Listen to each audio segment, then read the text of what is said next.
Hi,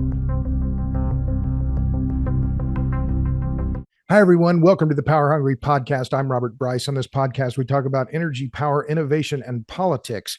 And I think we're going to spend a lot of time talking about politics and the politics of money. I'm pleased to welcome Peter St. Onge. He is an economist at the Heritage Foundation, a prolific writer, a prolific TikToker. Peter, welcome to the Power Hungry Podcast. Thanks for having me on, Robert. So I didn't warn you. I'm going to surprise you with a couple of things. The first one is that guests on my podcast introduce themselves. I've given you a bit of an introduction there, but imagine you arrive somewhere. You have 60 seconds to introduce yourself. No one knows you at the party. Please tell us who you are. I'm an economist. I work at Heritage Foundation, also a fellow at the Mises Institute, and I have been writing about the economy, liberty. I'm an Austrian economist, and so writing also about money and Bitcoin for about 15 years. And I do daily videos now on economics and freedom. I didn't plan to do it. My wife, I kept talking to my wife, said, well, just shoot it. And I said, no, it's not good enough. And she said, just do it. And so that turned out good enough for the internet. So here we are.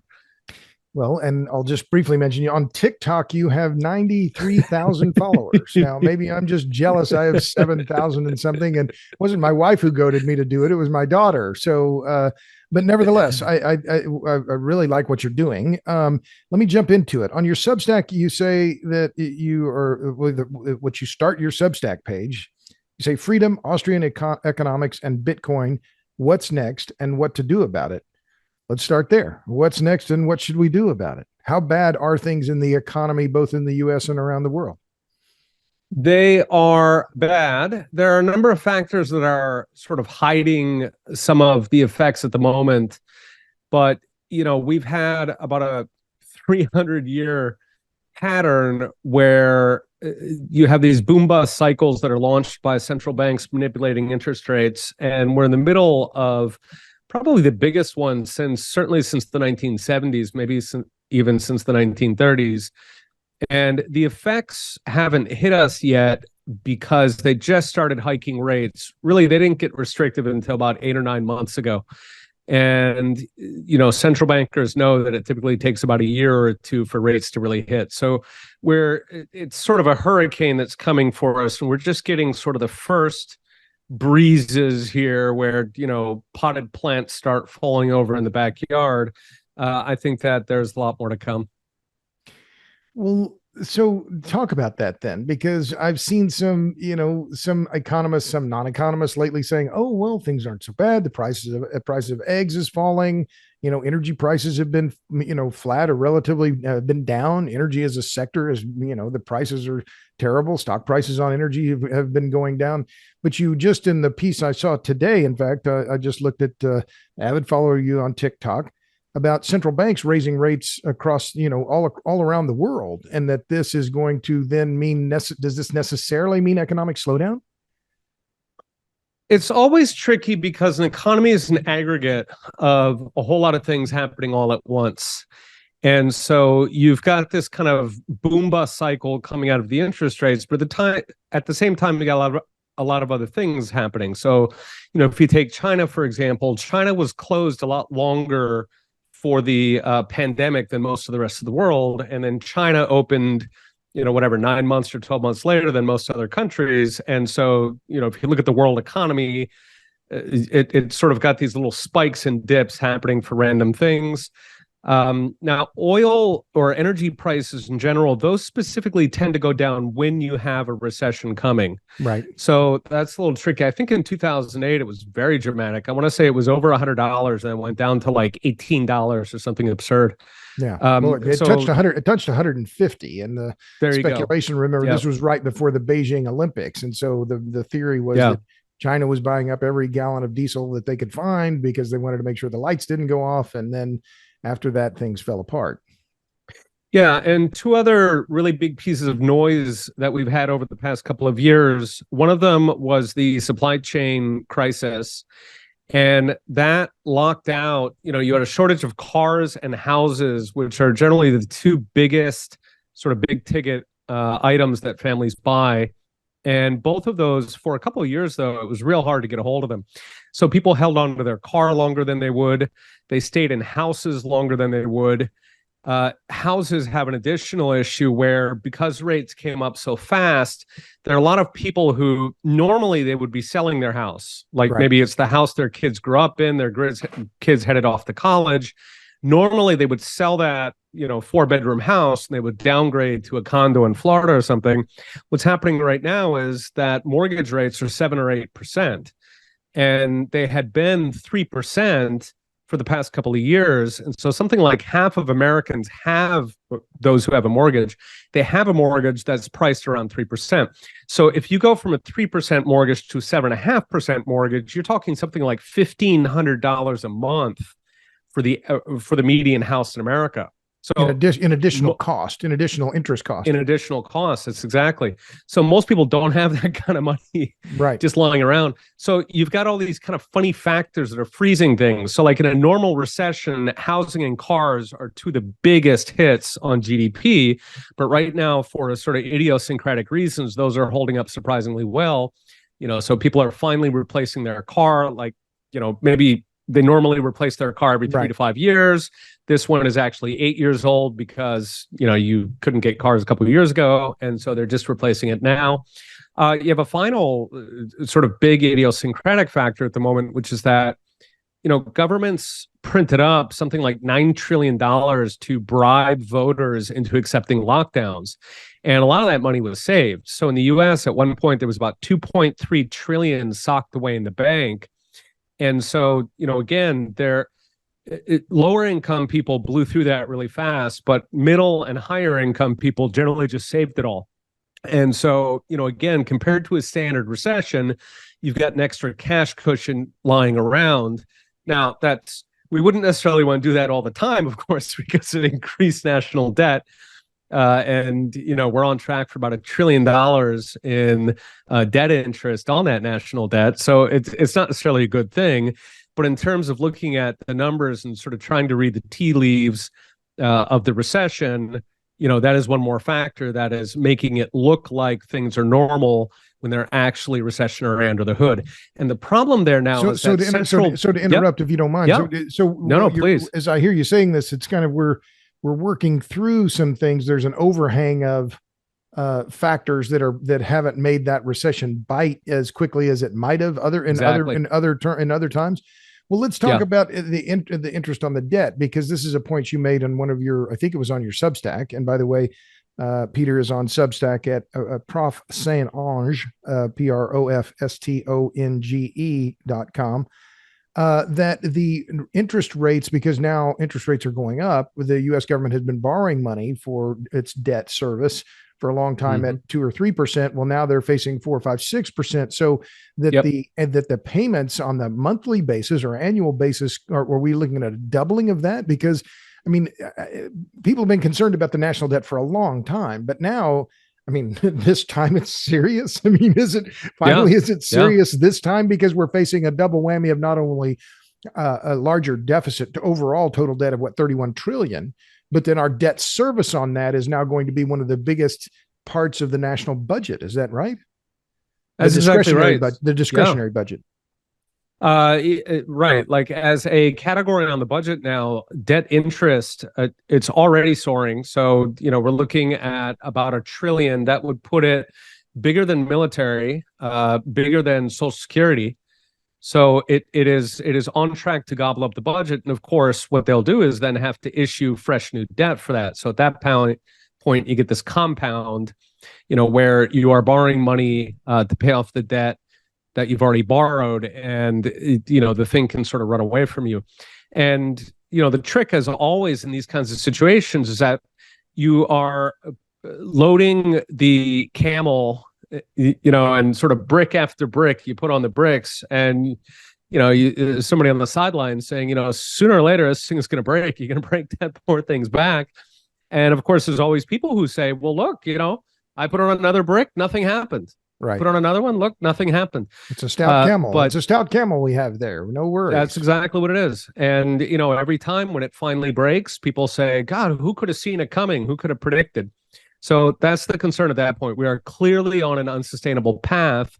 And some of the factors I was talking about earlier that are sort of hiding the effects of the recession. One of the risks we're running into now is that central banks, they know that hiking rates causes recessions. Every school of economics knows this. Even the Keynesians know it. Certainly Austrians or classical economists know it.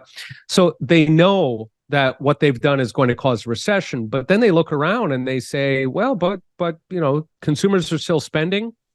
Because consumers are spending, companies are still making profits, so stock prices are still holding up. So maybe we can get away with it this time. Okay, and once they start thinking that way, to a central bank, their main goal in life, they manufacture inflation for a living. That's the purpose of setting up a central bank. They create inflation, low inflation factories. But the key for them, it's like being a gasoline thief. Okay, it's a very good gig if you take a half gallon off everybody every night. All right, they're never going to figure it out. Yeah. What you really don't want to do is drain the tank. All right, and the Fed or the ECB or the rest of the central banks, when they see 5 or 6% inflation, they know that will end the gig. Right, so they are desperate to fight that inflation, and so if they're looking, if they're seeing these illusions from pent up, supply chain demand or leftover pandemic era savings. All right. So if that's hiding the severity of the recession to them, then the risk is that they go ahead and just keep hiking into it and figure, well, maybe the camel will make it this time. Maybe this time is different. So I think that they are setting us up for a potentially pretty major and sort of global crash. Notably, it wouldn't be Asia because Asia did not buy the lockdowns the way that the West did. Canada, Australia, Europe, US, Latin America, they all played off the exact same script, which was spend what it takes. And so all of them are in the same problems. But if you look at Japan, Korea, Taiwan, even China, they don't have these problems. These are uniquely Western problems. And when you say uniquely Western, and that this massive amounts of debt interest that they're going to have to pay. And so, well, let me ask the question in that way, because I asked this to a lot of my guests. So I know you mentioned crypto before. You mentioned Bitcoin. So I ask a lot of my guests this. So what's you've given me the narrative, right? What is how you see the world? So if you're a smart guy, if you're, somebody old and in this dotage like me, will you put the money under the mattress, or is holding greenbacks a bad idea? Do you buy gold? Do you buy natural resources? Do you buy oil? What asset class makes sense? Yeah, thankfully, we've got the 1970s. You and I lived through the 70s, and it was not that much fun at the time. I think we never thought stagflation. It was horrible. Yeah, you had unemployment, you had the cities collapsing, you had pretty much every problem we have today. We thought it was horrible at the time. Interest rates at 20%. I mean, it was hard to even imagine that today. It sounds almost like, come on, 20%. No, it was. Put your money in a money market, you make a handsome return on it.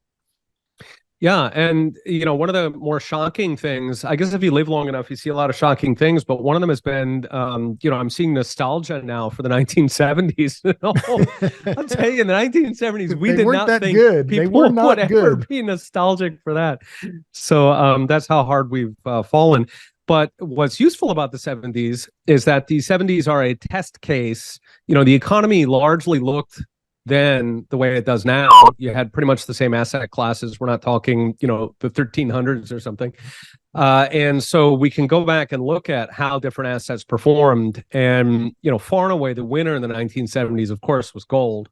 I want to say it went up 5 or 6x over the course of the decade. I mean, it was very it was big movements, and that was really when the gold bug movement started. This entire community built around gold. Stocks actually held up fairly well, better than cash. And this might seem weird because most people think of the stock market as a casino, which is true in many ways, but at the same time, stocks generally represent real things. Right. They represent factories or brand names. Hard assets. Yeah, exactly. So stocks held up pretty well. Housing also held up in the 1970s. It's a bit tricky because housing has gone up so much at this point that, it's, I think it's quite likely this going to dip a bit. But if you do have extreme inflation, housing being a real thing holds up. There comes a point of inflation is bad enough that even consumer goods become stores of value. Things like cars or furniture. Right. In Weimar Germany, people would buy extra pianos that they didn't need because that was a form of a savings account. But yeah, fundamentally hard assets. Oil is a little bit tricky just because it interacts with recessions, right? So oil tends to go down with the recession. And so if you've got stagflation, then you've kind of got a tug of war where on the one hand, the inflation itself is making commodities go up, including oil. On the other hand, the stag part of that is dragging it down. So so if I gave you $10,000 and I'm not going to, but if I did, and I said, okay, Peter, put this anywhere you want, anywhere in the world, any asset class. You mentioned Asia, you mentioned Japan. I was in Japan earlier this year. It's an amazing country. They have demographic issues. China has demographic issues. Okay, so you have $10,000 to put where you want it. Where would you put it? I would put a big chunk into gold. You can also buy Bitcoin. The economics of Bitcoin function very closely to gold. Right. The trick with Bitcoin is that if you don't know it, don't buy it. Right. Okay. Because the problem with Bitcoin is that it fluctuates so much. It can lose half its value in like a week. Yeah. It can double in a week. It's very exciting. And you got to be into that kind of thing. You also have to understand, like, if you buy it and you don't really know the asset, like if you put 10,000 into Bitcoin and it crashes 50%, you are going to sell it. This is human nature. You have to be realistic. You're going to sell it. You're going to lose your 5. And you're never going to be there for the recovery. Right. So I think the caveat on Bitcoin is that if you're thinking about it and you don't know it very well, then, buy like $100, goof around with it. Right. Just accept that money is going to be gone. Okay. Just play around with it. Buy stuff, buy a little bit of Bitcoin and watch it. All right. So with that caveat, so according to taste and comfort level, either gold or Bitcoin or some mixture of them. The other chunk of it, I would probably honestly just park in the market. You want to into an exchange S&P 500 index fund or something like that. Okay, so gold then, just curious, because I've asked this. I was in Denver a week or so ago, and I met a financial advisor, and I put the same thing to him. Okay, so, and he mentioned gold. He also said CDs, right? He doesn't trust anything. He's like, I don't know what the world's crazy. I'm going to put it in the CD and then leave it there. Okay, so gold. You're buying equities. You buy a gold mining stock. Do you buy physical gold? How do you do that? I generally buy physical gold just because if there's an investment thesis, I like doing the pure thesis. I think you buy the coins, the Krugerrands or something like that, and put them in your safe deposit box. Yeah. Okay. So let me ask you about Bitcoin, because my son, Michael, is a very clever young man, and he's been mining Ethereum, and he holds Ethereum, and we've talked Bitcoin many, many times, and I just don't quite understand this. Okay. So Bitcoin. Why we've seen federal government actions, SEC and others, on Bitcoin, on crypto in general, and Doomberg, who's on Substack, is very successful. He's a critic, I think it would be a fair way to put it, about crypto. The question is, well, so what prevents the government from just saying, nope, we have the fiat currency, screw you guys, we're going to shut you down? What are you're bullish on Bitcoin, as I hear you saying it. What prevents the government from just coming in and bigfooting everybody in Bitcoin and saying, game over, fellas, this isn't going to work. Sorry. Yeah, that's specifically why Bitcoin was created, for that seizure risk. Right. So the guy who created Bitcoin was a huge gold bug. You can tell this because every element of it is programmed to exactly imitate gold. And the tricky thing with gold is that, so gold's superpower is that it's real, right? You can drop it on your foot. Okay, it's got intrinsic value, but that's also gold's fatal flaw. Because it's real, it has to be stored somewhere. Right. And you have to have security. Like if you're going to have a large, it's got to have walls around it with, sharks with laser beams, and any kind of facility sharks. You remember that from? I thought they had shotguns, don't they? I thought high-powered rifles. What was that? Never heard Austin Powers. I'm showing my age here with an Austin Powers reference. I don't know that one, but anyway, sharks with laser beams. It's a classic. Okay. And so the problem there is that the government, of course, can therefore find those facilities, and they can sit you down and have a conversation about what they'd like you to do with that gold. Right. So this is why FDR was able to seize so much gold, because so much in the U.S. had been centralized in the financial system. Right. So the problem with gold is that in this day and age, like if we were operating with physical gold coins, how do you pay the power bill? How do you buy something on Amazon? How do you do DoorDash? Right. So what percent of your transactions are hand to hand? Right. Almost zero. And so the only way that you could have a gold-based system is that it has to be intermediated. That gold has to be located somewhere. Once that gold is located somewhere, it is controlled opposition. The government can tell it exactly what they'd like it to do because they can put the custodians in prison. And so that's specifically the problem, or it's one of the problems that Bitcoin was created to solve, is that Bitcoin, metaphorically, it is like a list. Okay, it's like a list of who owns what. And as long as there's one copy of that list, and as long as everybody knows that it's the correct list, and it's a long story how they cryptographically prove this, but there are the top cryptographic minds on earth. When they first heard Bitcoin, they said, this is ridiculous, let's break it. And there are a number of guys who, I mean, these are top black hat hackers. They tried to break it. They could not break it. A number of guys came back and said, wow, this thing is incredible. At any rate, it is a secure list of who owns what. It's also pseudonymous, meaning that like a Swiss bank account, it's linked to a number. It's not necessarily linked to you.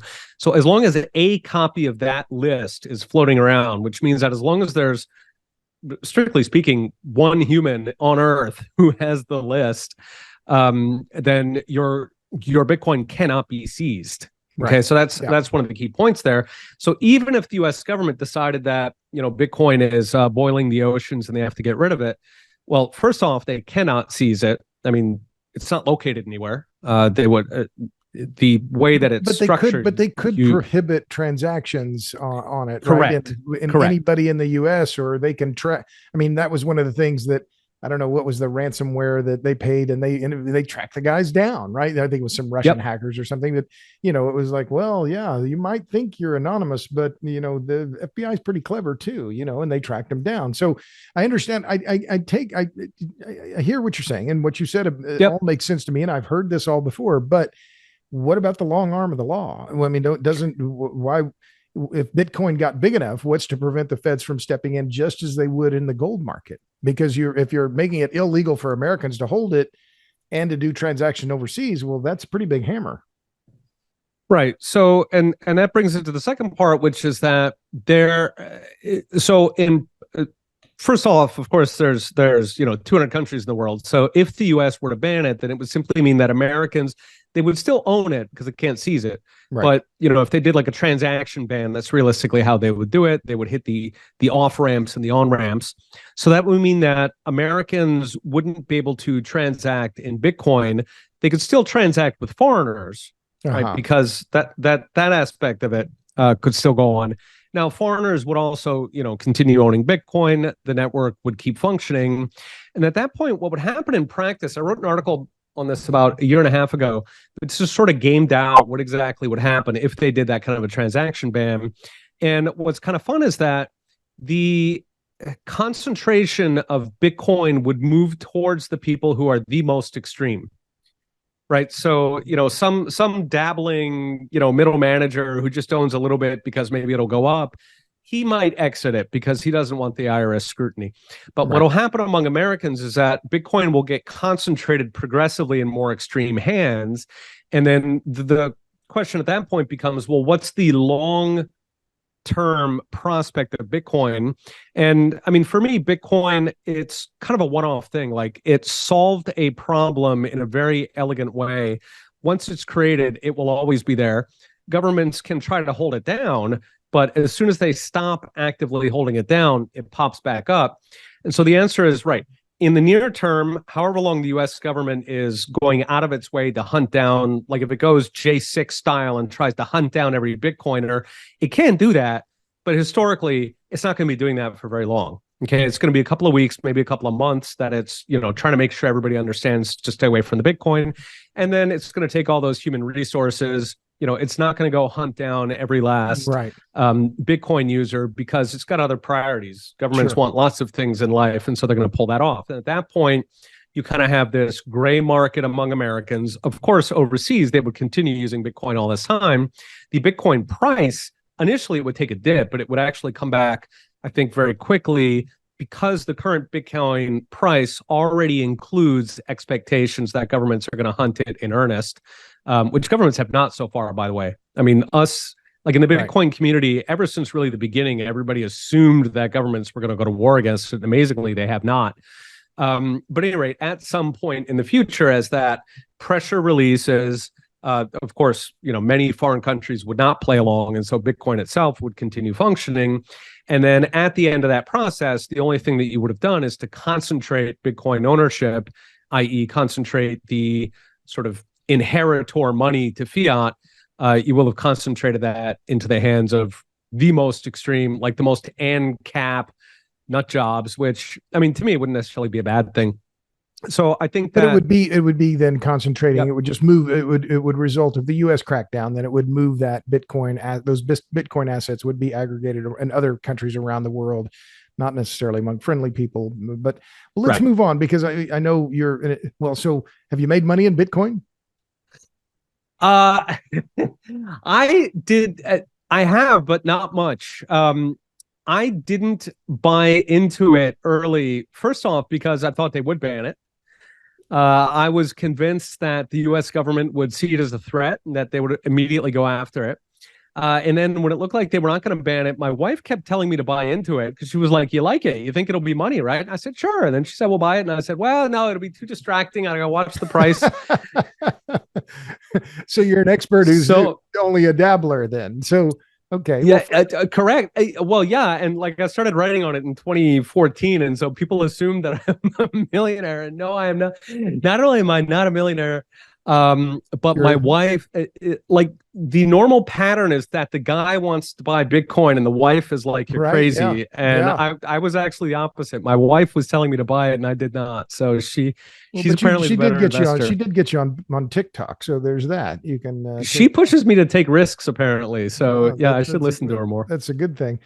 So what about the dollar? Yeah. You talked about de-dollarization. A lot of people have been talking about de-dollarization. Well, now Russia looks awful shaky. And, Putin is suddenly, his mercenaries have decided, well, we can work for anybody. We're not necessarily loyal to you, man. So, love you, but not so much. Yeah. You talked about Janet Yellen's testimony before Congress as well, which I thought was really quite interesting in terms of the future of the dollar, right? So we've enjoyed this long run as Americans with the dollar as the reserve currency. Do you think that era is ending? And if it is, what does that mean? Because we've talked about what holds, again, this is about what do you trust? What narrative do you believe? What's the story that you believe in? Do you still believe? It sounds though like you're long the dollar still, despite what you're talking about de-dollarization. Is that true? I'm definitely not long the dollar. To the extent that I have dollars, that's just because I spend dollars. So, I mean, that's, if I were living in Mexico, I would own pesos as well, but that's not an endorsement of pesos as an asset. Yeah. But yeah, de-dollarization is tricky. It's sort of a game theory where, you go through the reaction functions and you ask, okay, so, this is happening. And then what do I expect the government to do? And then what will happen in response? And I think that on that, the U.S. government has really been coasting on fumes for a long time.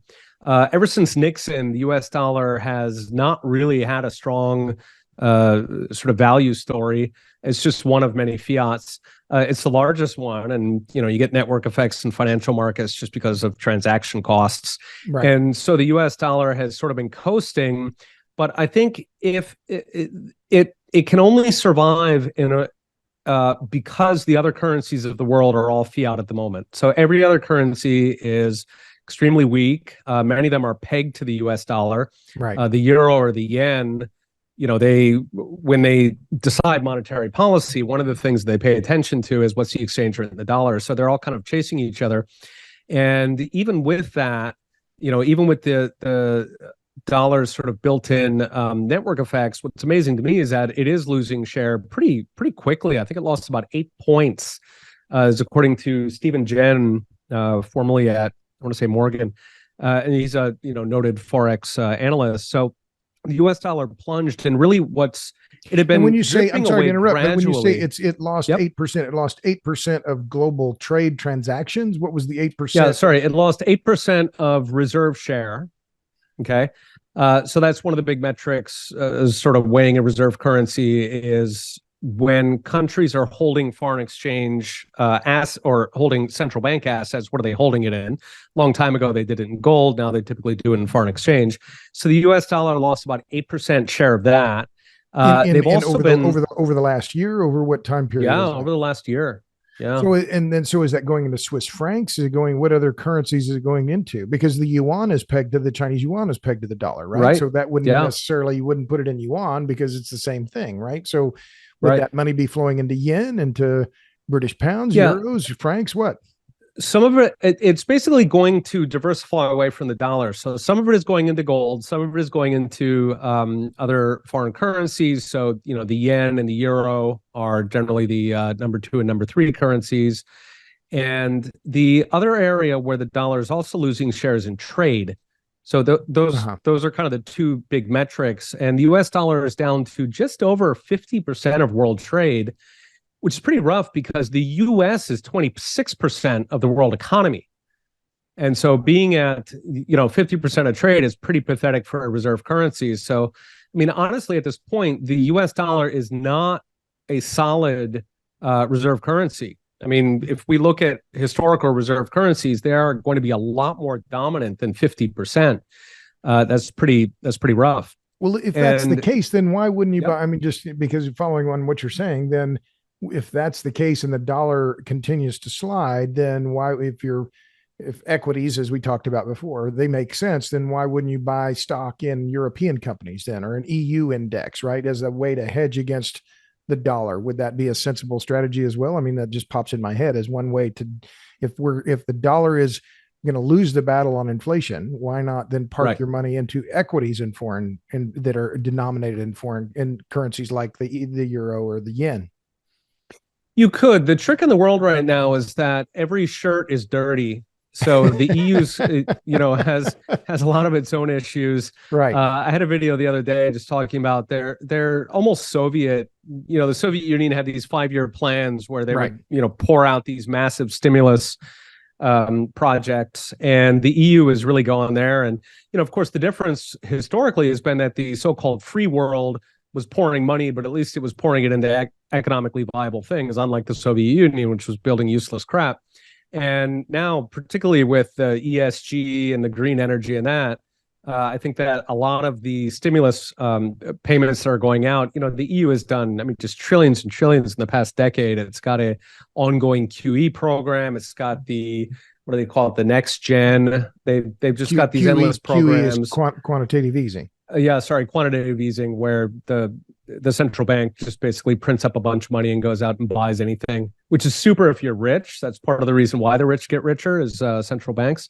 But anyway, the EU has just poured enormous amounts into it. Their government, or their economy, is progressively turning into, really Soviet. In other words, the economic activity is responding to the stimulus programs as opposed to responding to what consumers want. That's an interesting point, because I think that I see that as well, right? More centrally planned. We're even seeing some of this here in the US. And I was at a conference just the other day where one of the guys who was one of the speakers said that the Inflation Reduction Act is actually Marxism in America, right? And he kind of said, for sure it is. And that name, it was literally, you can actually find it in the bill, because in Congress, they've got the little bill page where you can track the thing while it's passing.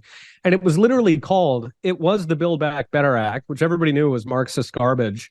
Right. And you can see it right on the bill there. It says bill history, Build Back Better, Build Back Better, Build Back Better. All of a sudden now it's called the Inflation Reduction Act. Right. Which, that was such a ridiculous name for Marxism. Like, what are you talking about?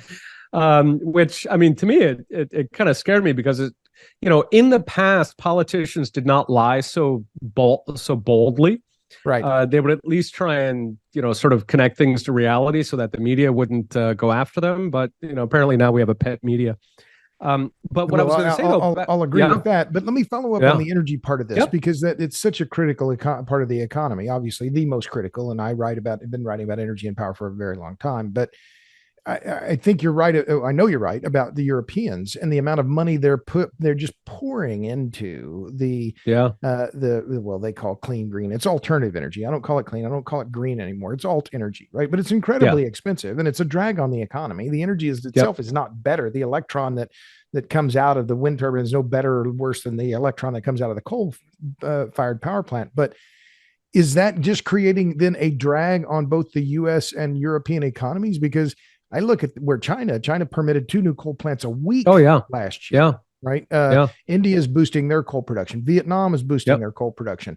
So there seems to be a bifurcation in the world between the developing countries and the rich countries. And the rich countries, as I see it, are just kind of busying themselves with, oh, we're going to solve climate change and do spend on all this stuff that's not going to be accretive to the economic growth, while the developing countries are saying, yeah, we're going to burn coal, baby. I mean, is that too simple? How do you see this? Because you mentioned energy in one of your recent Substacks. So how does energy figure into this macroeconomic, I'll say a narrative, or to your macroeconomic view of what's happening and how it's energy and energy policy is being formulated in the US and Europe versus the rest of the world? Yeah, I think you're absolutely right. The alt energy, I like that. Yeah. Agenda, I think, is crippling Western economies. It's really, Say I that think, as again. much Say that again, because the crippling. the alt energy agenda is crippling Western economies. I think it's even more than that. It's really kind of the left in general in the West has become very anti economy, anti growth. I think they even explicitly fetishize, returning to a simpler time before electricity and running water. And I think where this comes from is that there's, one of the problems in general with central banking. So remember, the US didn't go off the gold standard fully until 1970 or 70, 71. And one of the most dangerous things I think that fiat does is that historically you have this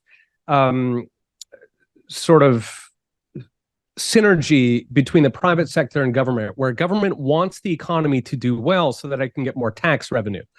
Right. And so even if, the government doesn't like business or, it's got no particular sympathies, still it wants the economy to do well so that I can have more taxes, then I can buy more votes. And, this relatively healthy system, I mean, yes, it's parasitic, but then that, I think, has gotten replaced over the past couple of decades with a system now where governments are essentially self-funding via the central banks. And partly that's, Nixon's fault, of course, FDR before him. Partly in the 2008 crisis, central banks in the West really innovated a whole bunch of new ways that they can print money. Essentially, and what that's converted the system now into is one where the government sort of doesn't need us anymore, right? It doesn't need businesses. It doesn't need taxes. They think they're just going to print it all up. And we saw this in living color in COVID. And, it really shocked people. Early on, I was living in Quebec and they closed down the entire economy like everybody else. And there was the Department of Revenue or whatever it is in Quebec. They did a calculation. They estimated that tax revenue was going to decline by half. I think it was 40%. Okay. And now ask yourself, right, under a traditional system, if tax revenue dropped by half and they could not go to the money printers, well, if you're a government, you just lost half your revenue, you have to cut spending by half. Right. So you will lay off a lot of, and, you can just kind of imagine, like, if some junior government worker came in and he said, okay, guys, don't worry about it. We can shut down the entire economy and, or whatever, 40% of the economy. We'll lose the tax revenue. It's okay. We can lay off government workers. We can cut the Social Security payments, right? I mean, he would be, they would exile him to the Arctic, right? His career would be over. But because the first rule of bureaucracies is to preserve the bureaucracy, right? This is what absolutely how it works. Absolutely. So, under a system without a central bank, you have this sort of, it's parasitic, but it's at least not predatory. Right. So governments and businesses both want the economy to do well. Now, if you look at places like China or India or Vietnam, in these places, they are, China doesn't like businesses. Xi arrests, any businessman who gets kind of a public profile, he'll go ahead and arrest him, or the guy will disappear for a couple months. Right. They don't actually like business, but they think that business is useful because it creates prosperity, and that creates taxes that they can then build battleships, and they can buy boats, and they can, pay off people so that they don't riot in the street. So it's parasitic, yes, but it's not predatory. And I mean, in fact, that's the model that China is pushing on the whole world, is that, when they go to Africa, for example, they show up with a big fat checkbook. And yes, they have a list of things that they'd like you to do. One of them is to move away from the dollar. But their pitch in, say, Africa is, okay, we want your economy to grow because we want you to buy Chinese stuff. And we also want to, access your natural resources. There's a lot of natural resources in Africa that are currently stranded because, you don't have rule of law or capital markets. So China comes in and says, okay, we want you to be rich. And what we're going to, really, we think the way that you do this is that you squash all political dissent. Okay, because political dissent is problematic. You get activists, you get color revolutions. Sort of the standard pattern is you have protests in the main campus in the Capitol, and then they egg the security forces onto shooting 3-4 people, become martyrs. I mean, it's almost it's like a process at this point, and China spots that, and China feels very strongly that these countries should avoid that, right? And then so that, I think, yes, it makes these countries prosperous. Of course, it's also a catastrophic for genuine human rights. But now up against that, now you've got the West who shows up, and the West is, if anything, empowering those activists because the activists are in control in the US, right? You've got these people who are pushing alt energy. And to be clear, right. So it's the alt energy climate activists who are saying capitalism is bad. We need more effectively central planning, right? We're seeing this a big push as I look at Washington and what's going on. The Fed saying, oh, we need, floating eminent domain for high voltage transmission projects, or we see this at the state level, right? In New York, California, Illinois, effectively saying, the state is effectively saying, we're going to Bigfoot the locals. Oh, you don't like the solar wind project? Well, that's just too bad. But who wins? Who wins in those cases, as I see it, Peter? It's the big banks, the big law firms, and big business. That's exactly it. So it's the I don't like this word fascism because it's way overused, but it's the alliance of government and business to further the alliance of government and business, right? Is that too extreme an analysis to put it in that term, to use that word, or what is that? What is the right? No, word that's precisely what it is. We don't use the F word just because it is so overused. But I've used climate corporatism or corporate climatism. Yes, the cleaner word, or anyway, the word that won't offend people is corporatism.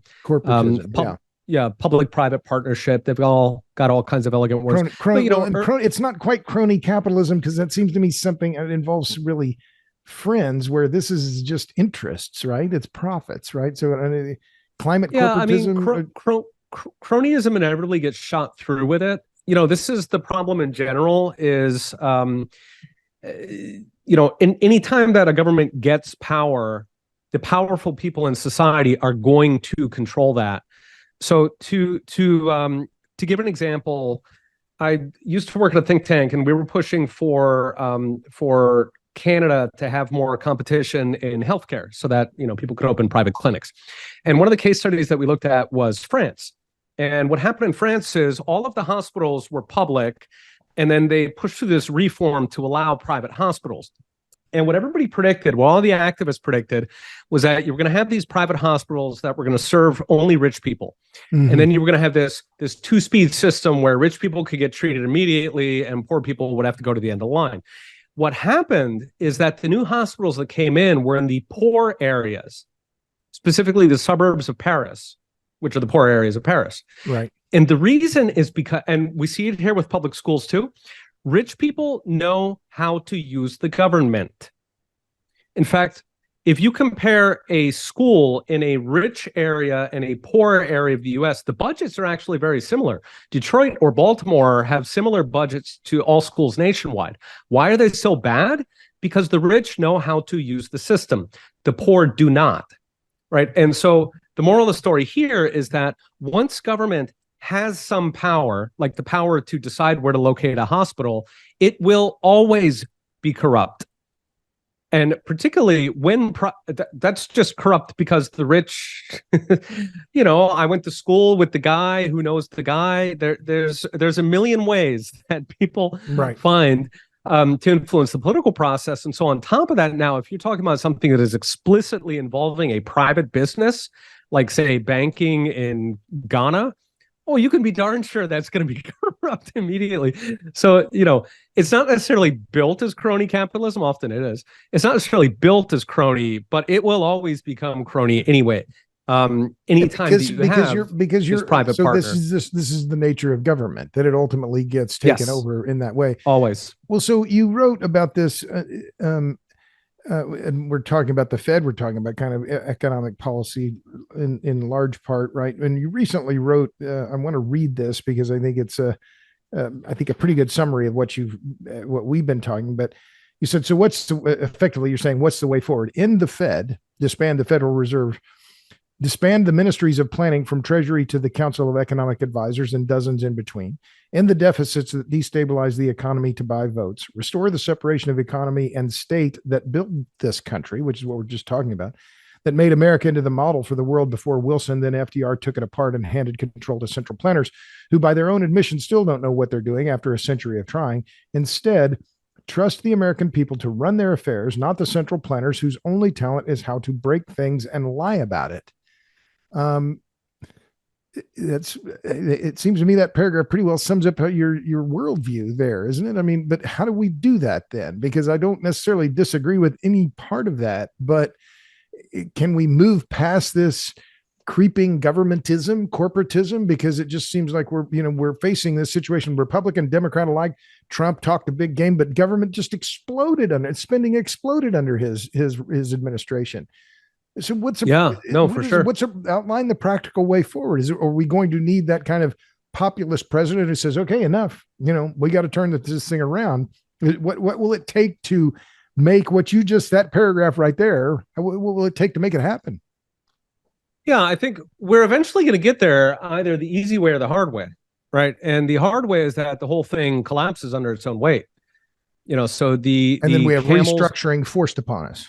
That's what happens, and we get like a Soviet outcome where the inertia in the system, the Soviet Union, was so enormous that I imagine people thought, wow, this could never change. And so sadly, Gorbachev started to try to reform it. He didn't go far enough, fast enough, and so the thing ultimately collapsed under its own weight, at which point they throw out the entire rule book and they start over.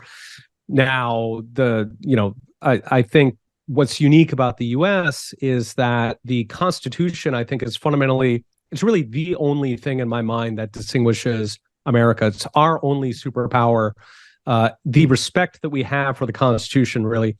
And, lots of other countries, Australia, Canada, they're very friendly, they're hardworking, they're entrepreneurial, they're independent minded, but they don't have the Constitution. And that is, I think, the difference.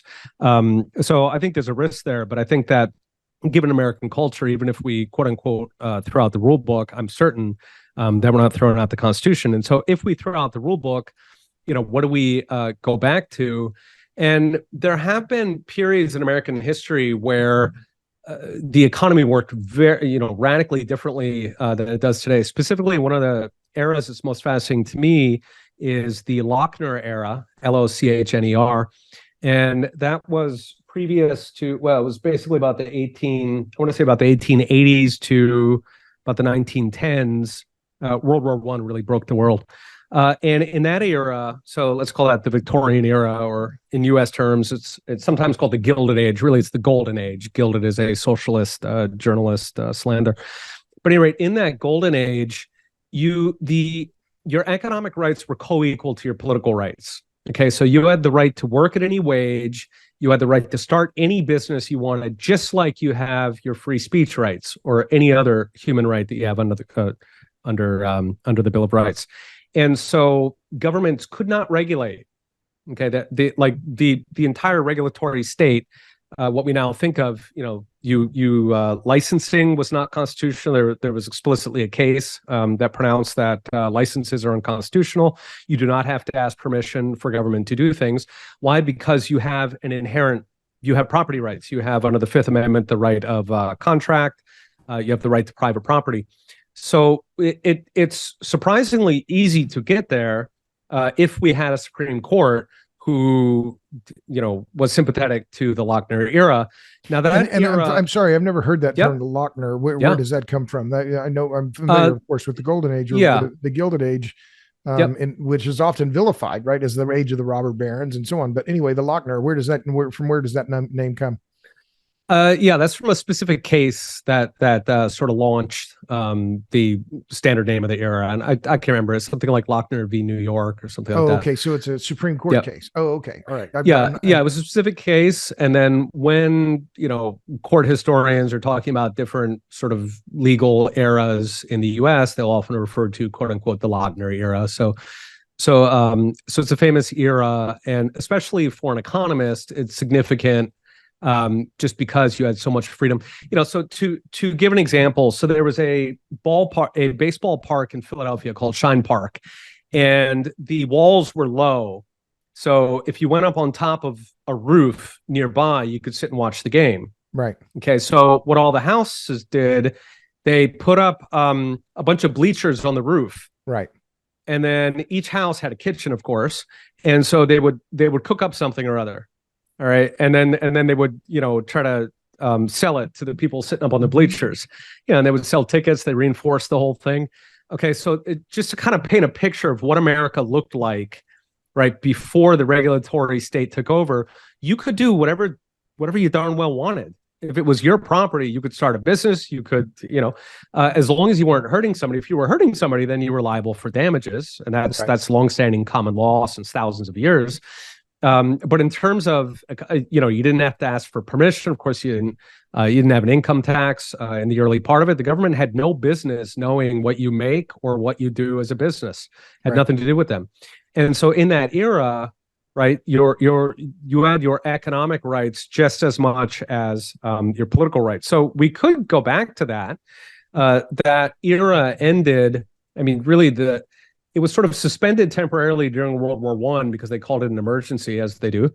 And then FDR really put a nail in that with the New Deal. He went through a court packing. Essentially, the Supreme Court was going to strike down the entire New Deal. And then there was this enormous pressure from FDR and from the Democrats at the time to pack the court, to put, I think, up to 3 additional justices. And the Supreme Court unfortunately caved, and so they greenlighted it. But there have been many Supreme Court decisions where the court has gone back and said those were badly decided, or those were decided under duress. For example, the Dred Scott decision or Roe v. Wade recently. Right. So it is within reason that the court could go back. And in fact, the pivotal. If I can interrupt, because I think that the key here is this, and this is the thing that I see particularly lately, and I do mean under the Biden administration. I'm not a partisan, I'm not a Democrat, I'm not a Republican. I'm disgusted, right? But the rise of the administrative state and these draconian rules that are being proposed by the EPA without any approval from Congress. Oh, we're going to effectively shut down potentially 90% of the power plants in America. Oh, and we're going to force all automakers to produce 2/3 of their cars have to be electric vehicles. Yep. Without so much as a, how do you do from Congress? I mean, I think this is very dangerous in terms of the overall just individual liberty, right? But I found the Lochner decision. It was Lochner versus New York, landmark decision of the U.S.'s Wikipedia from the U.S. Supreme Court, holding that a New York state statute that prescribed maximum working hours for bakers violated the baker's right to freedom to contract under the 14th Amendment. It was decided in 1905. So they were the key here is disbanding the Fed, disbanding the administrative state. But is that going to take a populist president to just kind of bring it back to, what's the solution? Because I think we are on the same page on a lot of these issues you're talking about. I really loved what you just said about the Constitution as our superpower. And I'll just add one quick thing. It was G.K. Chesterton who said that the U.S. is the only country ever founded on a creed. And that is I think that is the superpower of the United States. And I think that is something that no other country, we talk about the Bill of Rights all the time. The First Amendment, Second Amendment, Fifth Amendment. I mean, it's part of our everyday speech, this Constitution thing that you mentioned, right? And that is Right.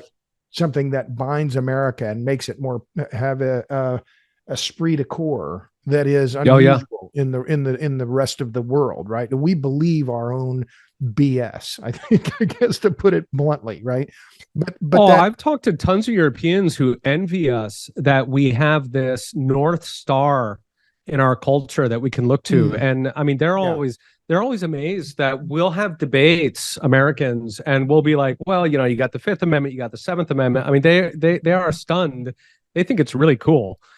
And, because the Constitution, I mean, it's so skeptical of government. I mean, for me as a conservative libertarian, I mean, I just absolutely love it. Like, the Constitution is built on the assumption that all these people are lying scumballs who are going to try to steal and cheat you. They're so right. What do you know? 250 years later, the darn thing's nail on the head.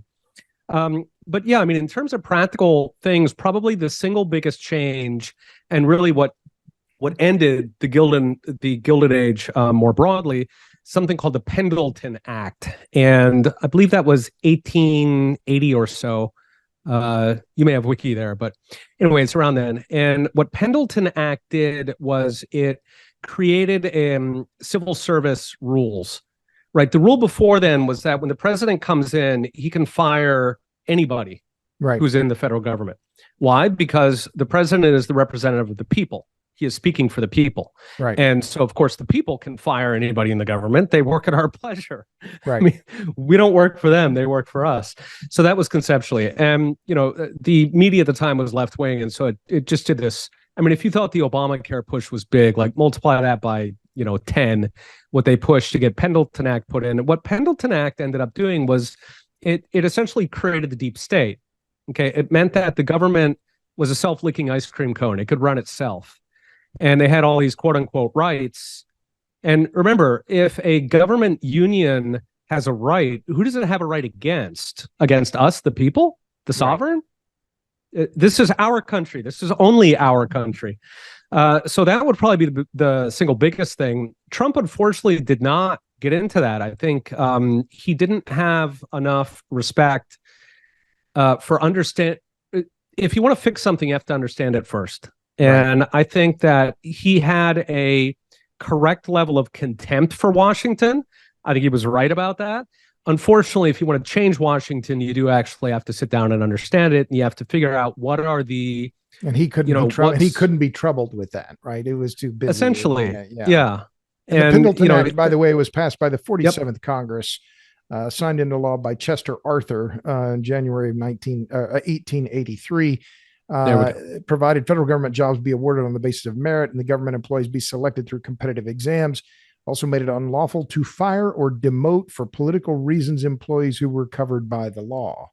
So it created, I see what you're saying, is that it created this unaccountable bureaucracy that would be entrenched and it couldn't be replaced no matter how bad.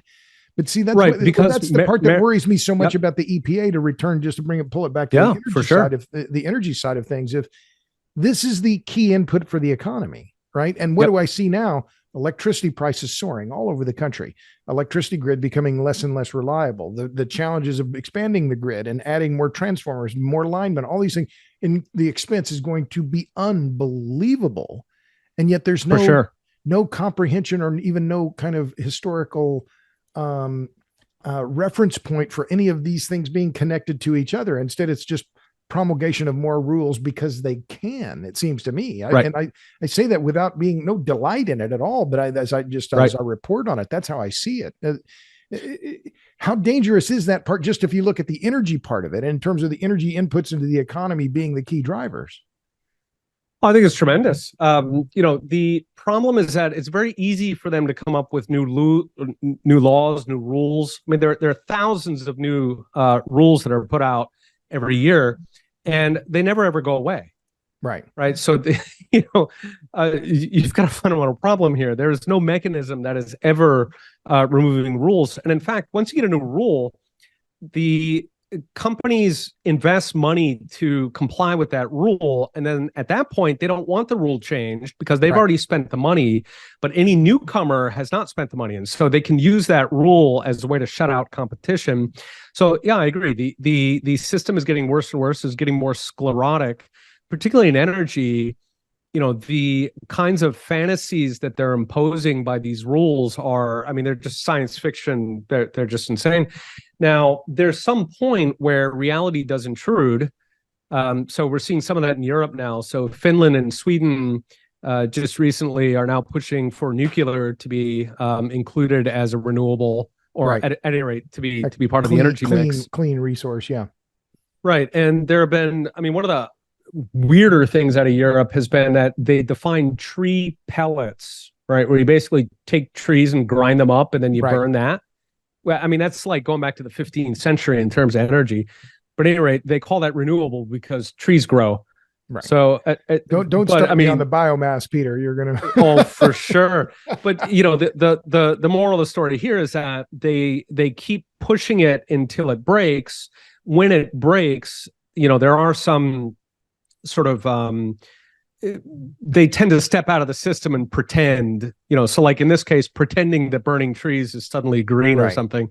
Right. So, I mean, there are certain things that they'll try to step out of the system, but of course that it'd be a lot better not to break it in the first place, to just sort of accept that, fossil fuels are pretty darn amazing. And they've got another 500 years to go before, well, I don't know. Anyway, they've got another 50 to 100 years before solar is actually going to be genuinely competitive, and just stop breaking it, man. Move on to some other question. Something else, right? Yeah, really. So let me quick station break. My guest is Peter St. Onge. He's an economist at the Heritage Foundation. He's also a TikTok legend. You can find him on TikTok. He's on Twitter. ProfSaintOnge.com is where you can find him on Substack. You can subscribe to him there. So I just want to ask this question again, because I know so $10,000, just to give me the quick answer. This is the lightning round. The quick answer. I gave you $10,000 as they go make money on this. You'd put it in the U.S. equities, some in equities, some in gold, some in crypto. Yes, I would put 50% in either gold or Bitcoin, and then 50% in equities. I don't have a strong feeling about U.S. or not U.S. Generally speaking, buy equities wherever you spend your money. You probably know the place best, and plus, if the currency changes significantly, your spending has also changed significantly. So, but inflation is here to stay. You wrote recently in the OECD, it's stuck at 7%. It's been at 7% now, which means prices are going to double in 10 years, roughly. If rule of 72 at 7%, right? Then, then you need to be thinking long-term about making sure that whatever you put your investment in is going to be somewhat a hedge against that inflation. Yeah, and that's the subtext on that allocation, right? Is that I do think that inflation is going to continue. I think that they are not everything governments are doing right now is making the economy worse. The regulations we just talked about, energy, they're doing that kind of thing across the board, whether it's diversity and the central banks hiking interest rates. Right. So central banks have to hike interest rates because they let inflation get away from them by basically financing the lockdowns by all these governments. And, the problem at this point is that there are two ways to fix a sick economy. One of them is that you could reform it. So you could put in, different policies that encourage entrepreneurs. You could lower taxes. You get rid of regulations. None of those are on the menu, and I don't think they're going to be on the menu for a long time. I think, on the contrary, the activists are in charge. And so they're going to go to plan B, which is that they're going to try to print their way out of it. And so every single thing, all of those economic interventions are breaking things one by the next. Like we're seeing it in banks. We saw it in British pensions late last year. Every single time they break something, the only thing that they have to fix it is that they shoot it with another $1 trillion again and again and again. And so where we are at the moment, I think that the global economy, it has already gotten, well, especially in the West, there's so much intervention that I think that it is going to continue slowing. And things are going to be breaking partly because of the economy slowing, but partly, because of the interest rates because of central banks trying to cancel out their inflation. So you put those together, and I think that we are, over the next, say, 5 or 10 years, I think that we are definitely going to have higher inflation than normal, just because that's the only thing left in their toolbox, to just pump out more money. I think we've also got another shoe to drop, which is that the next crisis that comes here, whether it's a recession or whether they make up a new crisis, global warming, who knows? The next crisis, they are going to try to push in a UBI. And universal basic income. A universal basic income. They have been pushing that for a long time. It's being tested now in California. It's being tested in California now. It's being tested in a lot of places, yeah, all over the country. And that's when they start doing these little tests. Of course, they're not really testing, like they're not really curious whether it works, right? What they're doing is funding these studies. The people who run the studies know what answer they're supposed to come up with. Okay. And then you fund these little things and you gather 10, 20, 30 studies. And now you can go to Washington or whatever the capital and you say, look, we've got dozens of studies proving whatever I want to prove. So, you have less domestic violence, or, kids brush their teeth more, whatever it is. And so that's the process they're in. It's like building a skyscraper. They're putting down the foundation right now with all these UBI test cases. If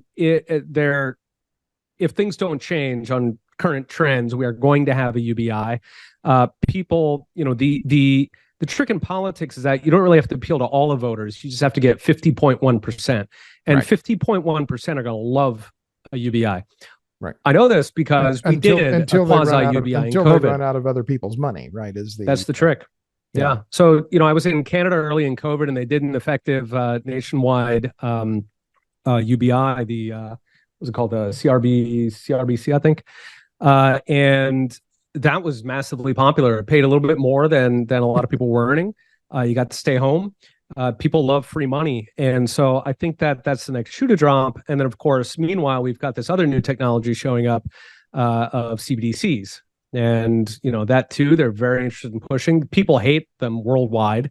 What is this? I'm sorry. What's the acronym? I'm sorry. CBDC, Central Bank Digital Currency. So that's a type of cryptocurrency where the government puts it out. They replace the US dollar with it.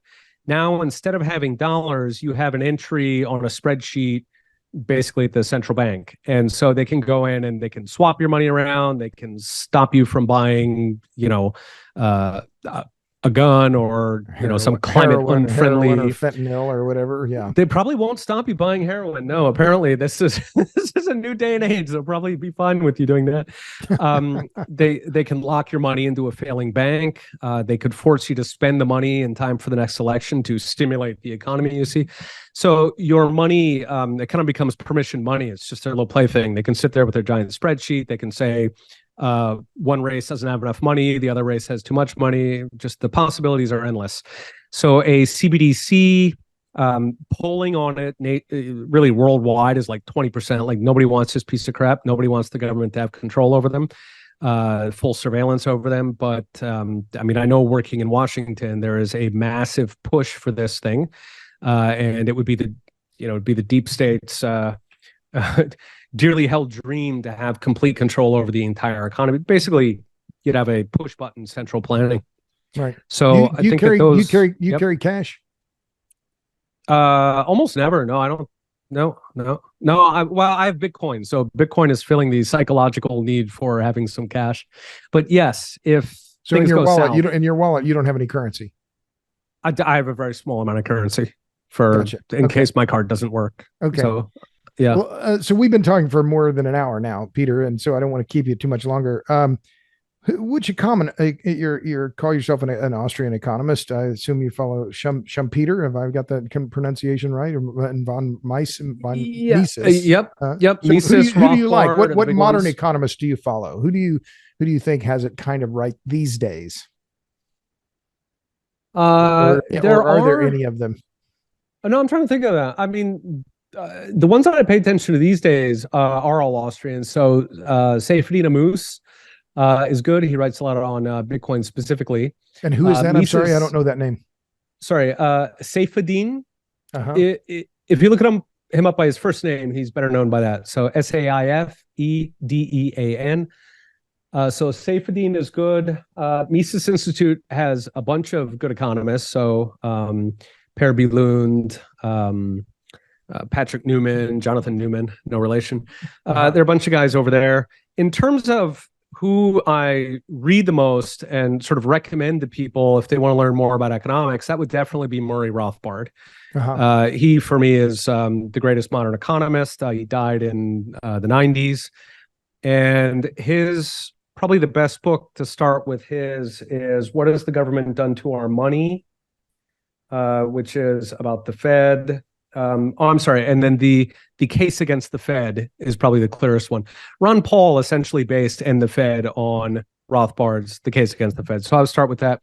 There's also a very good one. He talks about the progressive takeover of America. And if you search for education free and compulsory, I know that's one of the major essays in there. He talks about the government takeover of public schools or of schooling. And that'll lead you to the rest of it.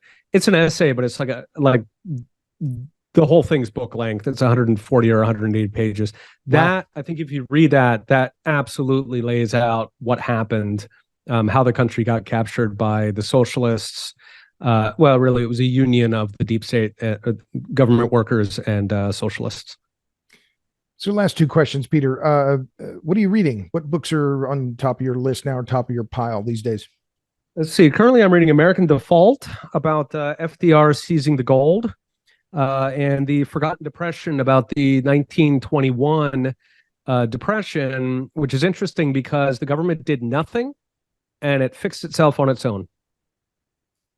Okay. Last question then. We've talked about some very sobering things today. What gives you hope? Oh, I have enormous hope because the market and the people always win. The easy way to do it is that they just give up now. The hard way to do it is that we have to go through the crisis first. But freedom always wins. There is, I can't remember who said it. You can find it online. There's a beautiful quote. I think it's J.S. Mill, to the effect that you can try to crush the truth over and over, but every time you stop holding it down, it pops up again and again. And there will eventually, through history, be some time when the moment is right and the truth spreads like wildfire. So I am enormously optimistic. Our forefathers gave us, tools to organize. They gave us the Constitution. They gave us a representative system. It is very, very flawed at the moment, but we have it. And this is much, much more than freedom fighters have had in the past. We have the internet. And, Elon has done amazing things, but even just the internet structurally, if you compare to freedom fighters in the past, we have it so easy. The fact that you and I can talk like this, that we can organize, that we can reach tens of thousands of people, we really have it very good as champions of liberty. And I think we have responsibility, to our children, but also honestly to the people who built this for us to use what we have. Well, that's a good place to stop. My guest has been Peter St. Onge. He's an economist at Heritage Foundation. He's all over the interweb on Substack, on TikTok, Prof. St. Onge, ProfStonge. Peter, thanks. It's been fun, really fun to talk to you. I admire what you've been doing. And I'm following you on TikTok and it's great stuff. So thanks for spending an hour or so with us on the Power Hungry podcast. Yeah. Thank you, Robert. This has been a lot of fun.